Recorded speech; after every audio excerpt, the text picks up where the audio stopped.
네, 김영환입니다. 시작할까요? 네. 제가 상담을 이렇게 해드리고 또 책을 쓰고 인터뷰를 이렇게 해보면 사실 물론 이제 저한테 올 때는 뭐 하면 돈 돼요? 뭐 이런 질문이 가장 일반적이죠. 뭘 할까요? SNS를 할까요? 마케팅을 할까요? 뭐 여러 가지. 근데 저는 이제 그렇게 묻는 질문을 하시는 분의 눈을 이렇게 봅니다. 이분이 진짜 지금 상태는 어떤가? 그죠?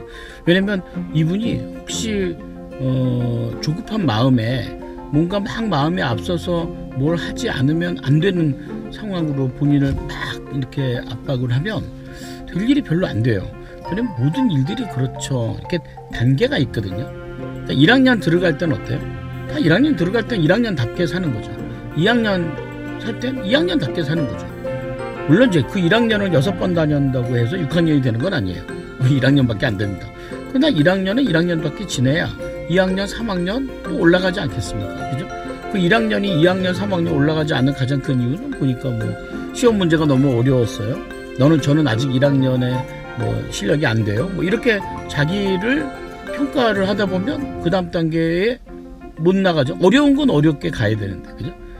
그러다 보니까 제가 이렇게 만나서 보면 그분의 마음의 상태, 그러니까 사실은 이게 비즈니스나 경영에 들어가나라고 하는데 굉장히 많은 부분에 이런 멘탈, 자존감, 마인드, 뭐 시스템 이런 것들이 많이 필요하게 되어 있죠.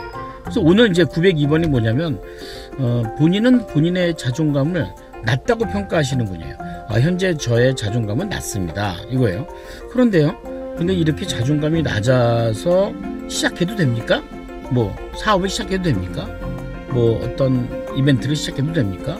내가 뭔가 일을 시작해도 됩니까? 라는 질문입니다. 이 얘기는 다시 얘기하면 두 가지인 것 같아요. 하나는 내가 지금 자존감이 너무 낮아서 좀 쉬고 싶어요 라는 생각도 있고, 또 하나는 내가 지금 자존감이 낮지만 너무너무 잘하고 싶어요. 이런 두 가지 생각이 아닐까라는 생각이 들어요. 뭐 그 사람이 갖고 있는 생각이야 뭐 제가 어떻게 하겠습니까? 많은 낮은 자존감 있을 수 있고요.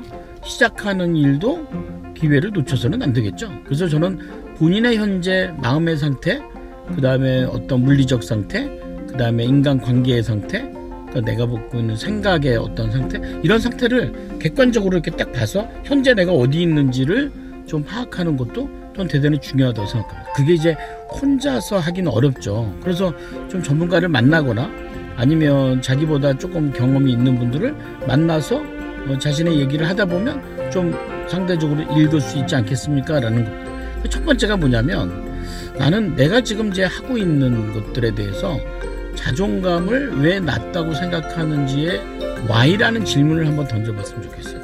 왜 내가 지금 자존감이 낮다고 생각하는 거죠? 라는 거 한번 생각하면 좋겠어요. 그러니까 왜냐면 지금까지 흘러왔던 과거에서의 내 평가가 되기가 쉽죠. 나 과거에는 좋은 대학도 못 나왔고요, 돈도 많이 못 벌었고요, 내놓을 만한 자격증도 없고요, 또 뭐 기술도 없고요, 뭐 그런 생각을 한다는 건 뭐죠? 그러면 나는 모든 사람들보다 나는 과거가 잘 돼 있어야 되고요, 좋은 대학을 갔어야 되고요, 그죠? 기술도 좋아야 되고요, 경험도 많아야 되고요, 말도 잘해야 되고, 글도 잘해야 되고, 그런 게 있으면 자존감이 높아진다는 걸까요? 아니죠. 이미 지나간 과거에 대해서 내가 재해석을 좀 먼저 해야 돼요. 어떤 해석이요? 내가 그 과거에서 얻은 것은 무엇인가 이거죠. 제가 그 퇴직하신 분들 이렇게 만나다 보면 직장에서 30년을 계셨어요. 그럼 오래 계신 거잖아요. 근데 30년을 계시면서 본인의 평가가 그냥 남의 뒷공무니만 쫓아다녔고요, 젖은 낙엽으로 있었고요. 젖은 낙엽 아시죠? 책상 밑에 딱 붙어 있었고요, 또 뭐 다른 사람 눈치만 봤고요, 해놓은 건 없었고, 이렇게 생각하지 마시라는 거죠. 본인이 30년 동안 근무를 하면서 얻은 면들이 뭐지? 그러니까 완벽하다는 보편성보다는 뭐 완벽하지 못하지만 나만의 특수한 면? 그 면들을 좀 뽑아놓으면 어때요? 저는 그게 되게 중요하다고 생각해요. 예전에 어떤 분이 이제 그 금융회사에서 영업만 오래 하셨는데 이분이 30년 동안 뭘 했나 봤더니 그분 얘기가 싸움만 말리다가 나오셨대요. 그 말이겠죠. 말은 그렇게 하죠. 진짜 그럴까요? 진짜 과거부터 한번 이렇게 분석을 해보자고 그랬어요. 다 한번 뒤져서 기록을 해보자 그랬더니 본인이 싸움을 말린 게 아니고요, 사람들과의 관계를 좋게 만드는 경험이 많았어요. 그러니까 본인이 그런 능력이 있던 거죠. 근데 이제 그분 얘기가 뭐야? 에이, 그거 뭐 어디다 갖다 씁니까? 그럴까요? 그분은 다른 사람들이 갖고 있는 피로를 잘 채워주고 중개를 하고 균형을 맞추는 놀라운 강점이 있었어요. 그 강점 갖고 하는 거예요. 그분 그거 갖고 뭐 하냐면 지금 부동산 중개하시는데 너무 잘하신대요.